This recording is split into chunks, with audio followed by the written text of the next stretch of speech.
नमस्कार, मैं तरुण वर्मा और मैं एक क्लिनिकल साइकोलॉजिस्ट हूँ। इस वीडियो में आपको बताऊंगा कि क्या डिमेंशिया के पेशेंट्स को कॉग्निटिव बिहेवियर थेरेपी दी जा सकती है। कॉग्निटिव बिहेवियर थेरेपी जो कि एक साइकोथेरेपी का टाइप होता है, क्या वो डिमेंशिया के पेशेंट्स में एप्लीकेबल है? क्या वो उसमें काम करेगी? तो काउंसलिंग और थेरेपी कैसे और क्यों दी जानी चाहिए एक डिमेंशिया के पेशेंट को, इस बारे में इस वीडियो में आपको थोड़ा सा ब्रीफ में कुछ महत्वपूर्ण जानकारी दूंगा। तो आइए आगे शुरू करते हैं। कॉग्निटिव बिहेवियरल थेरेपी मतलब सीबीटी क्या होती है? इमेजिन कीजिए, कल्पना कीजिए कि आप किसी पार्क में किसी बेंच पर बैठे हुए हैं और आपको कुछ बतखों की आवाज़ें सुनाई देती हैं, क्वैक क्वैक उनकी सुनाई देती है। और पास ही के एक तालाब में आपको पानी में कुछ छपछपाता हुआ सुनाई देता है। आप सोचेंगे, अरे वाह क्या मज़ेदार दिन है, और आप बड़े खुश होंगे। इसी के अलावा आप ये भी सोच सकते थे कि काश मेरी गर्लफ्रेंड मेरे साथ होती, काश मेरी पत्नी मेरा पति मेरे साथ होता। और ऐसे में आप बड़ा बुरा फील करेंगे, आप बड़ा ही लॉस्ट सा और बड़ा ही हताश महसूस करेंगे।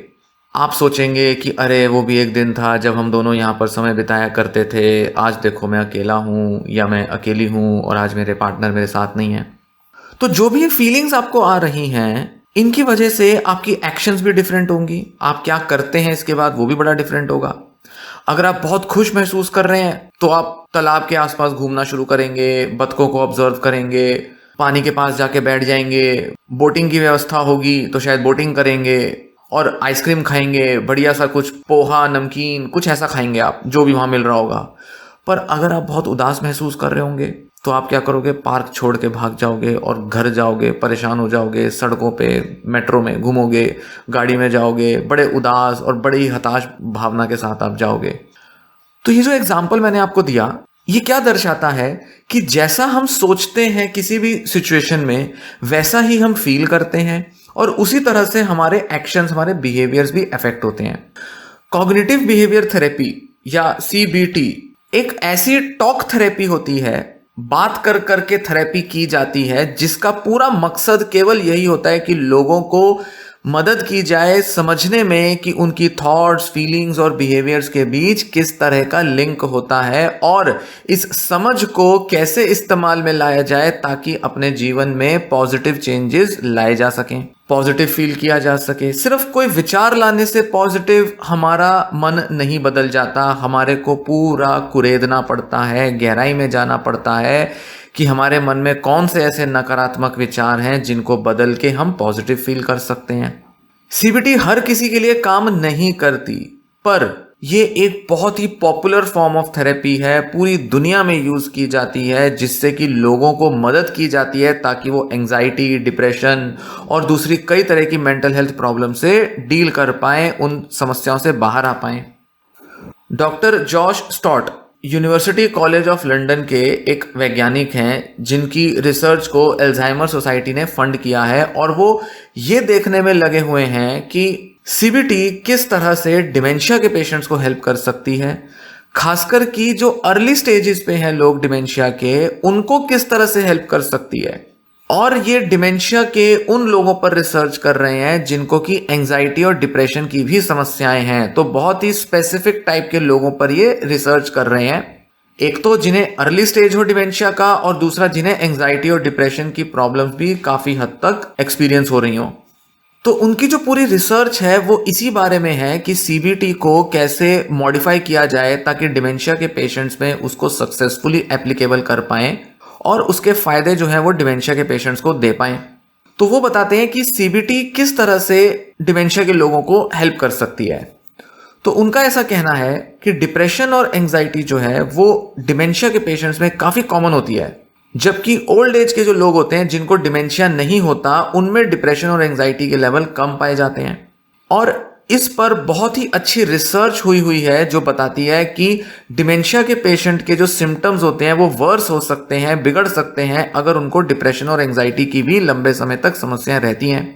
हालांकि रिसर्च ये नहीं बताती कि डिमेंशिया होने की वजह से लोगों को डिप्रेशन, एंजाइटी हो रहा है, पर डिमेंशिया के कई पेशेंट्स में अलग अलग वजहों से डिप्रेशन और एंजाइटी के सिम्टम्स हो सकते हैं।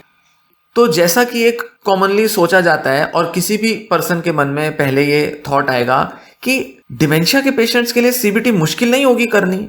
सोच को कैसे एक्सप्लोर किया जाए, फीलिंग्स थॉट्स के कनेक्शन कैसे समझे जाएं, भाई इसमें तो बहुत विचार शक्ति चाहिए, बहुत ज़्यादा थिंकिंग पावर चाहिए ये सब समझने के लिए।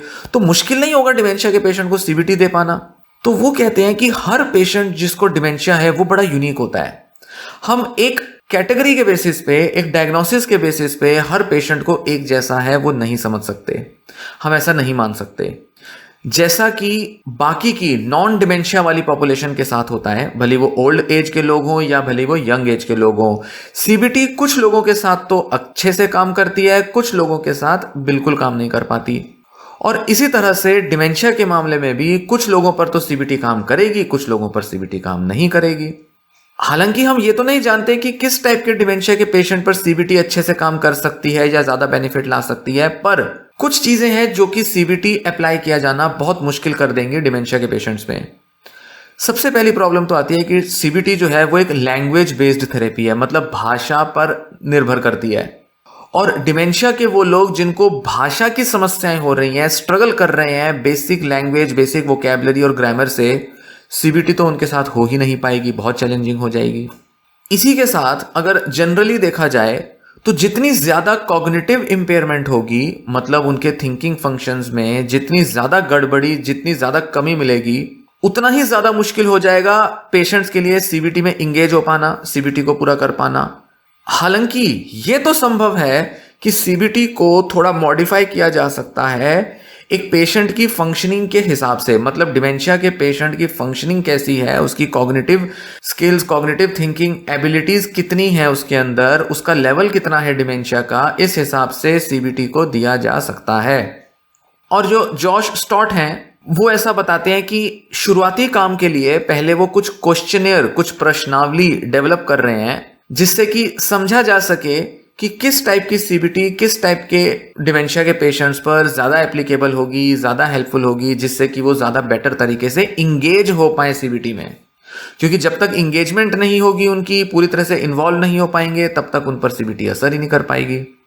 तो फिर एक आइडियल स्टेज क्या होना चाहिए जिसमें कि सीबीटी को शुरू किया जा सके डिमेंशिया के पेशेंट्स में?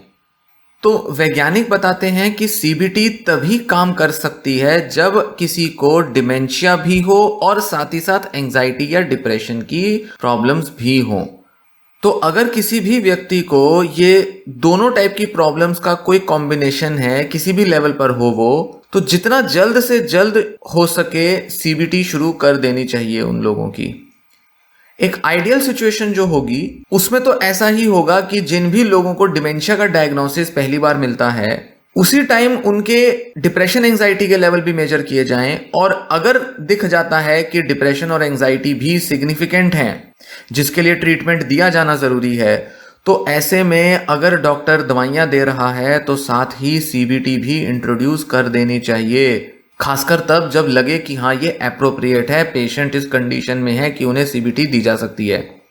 ऐसे में एक आइडिया है जो कि काफ़ी सारे वैज्ञानिकों को और फैमिली मेंबर्स को भी, जिन लोगों के फैमिली में किसी को डिमेंशिया है, उन लोगों के मन में अक्सर ये सवाल आते हैं कि सीबीटी तो शायद तभी हेल्पफुल हो सकती है जब डिमेंशिया डेवलप ना हुआ हो, मतलब डिमेंशिया के डेवलप होने से जस्ट पहले अगर एंजाइटी डिप्रेशन की प्रॉब्लम थी तभी अगर सीबीटी दिया जाता तो शायद तभी हेल्पफुल हो सकती थी वो। हालांकि इस आइडिया को अभी प्रॉपर तरीके से तो रिसर्च किया जाना बाकी है, पर इतना जरूर कहा जा सकता है अच्छे तरीके से कि जिस भी पर्सन को एंजाइटी या डिप्रेशन जैसी कोई प्रॉब्लम है तो उन लोगों को तो डिमेंशिया है या नहीं है, ओल्ड एज में भी उनको सीबीटी तो दी जानी चाहिए। पर एक बड़ी ही इंटरेस्टिंग रिसर्च फाइंडिंग ये बताती है कि जिन लोगों में ओल्ड एज में एंजाइटी डिप्रेशन बढ़ रहा होता है तो ऐसे में चांसेस ज्यादा होते हैं कि इनमें फ्यूचर में डिमेंशिया डेवलप होगा उन लोगों के मुकाबले जिनमें बुढ़ापे में एंजाइटी डिप्रेशन नहीं डेवलप हो रहा था।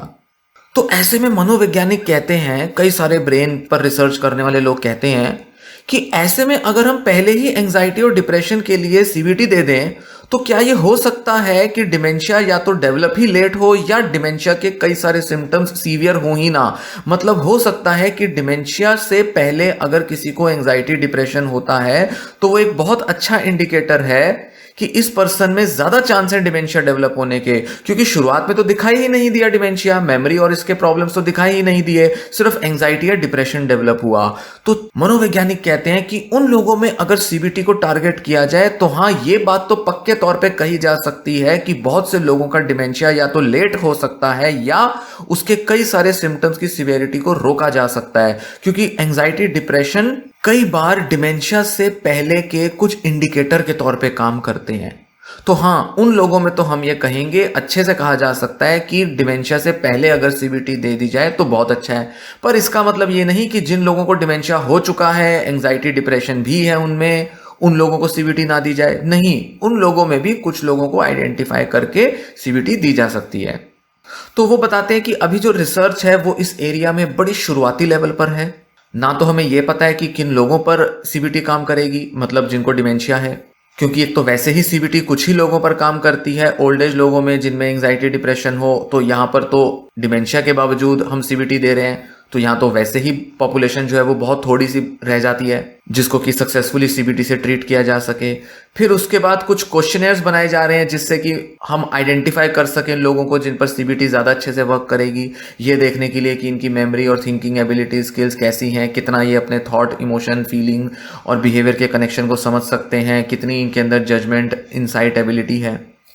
साथ ही ये भी देखा जा रहा है कि डिमेंशिया के किस स्टेज पर सीबीटी दी जाए, और ये भी कि क्या एंजाइटी डिप्रेशन पहले ही ट्रीट कर दिए जाएं जिससे कि ओल्ड एज लोगों में डिमेंशिया के रिस्क को कम किया जा सके। सो प्रिवेंटिव इफेक्ट्स हो सीबीटी के, सिम्टम्स को बढ़ने ना दें, डिमेंशिया को आने से रोक दें, या डिमेंशिया की प्रॉब्लम को ही बढ़ने ना दें। किसी भी तरीके से सीबीटी अगर हेल्पफुल हो सकती है तो वो दी जा सकती है डिमेंशिया के पेशेंट्स में। इस पर रिसर्च भी हो रही है और कई सारे लोग, कई सारे रिसर्चर्स और कई सारे थेरेपिस्ट इस एरिया में एक्टिवली काम कर रहे हैं, और वो बिलीव करते हैं कि हाँ, बहुत सारे डिप्रेशन के, एंजाइटी के जो पेशेंट्स हैं जिनमें डिमेंशिया भी है, उनको सीबीटी दी जानी चाहिए। तो इस वीडियो में दी गई जानकारी आपको पसंद आई हो, आपके फैमिली में किसी को डिमेंशिया है और उनके ट्रीटमेंट में अगर आप कुछ बेटर डायरेक्शन चाहते हैं, बेटर कुछ गाइडेंस चाहते हैं, तो उम्मीद है इस वीडियो से आपको कुछ आइडिया मिला होगा, कुछ नई जानकारी मिली होगी, और हो सकता है इस जानकारी की मदद से पेशेंट के ट्रीटमेंट में मदद मिले। ये वीडियो मैं यहीं समाप्त करता हूँ। धन्यवाद।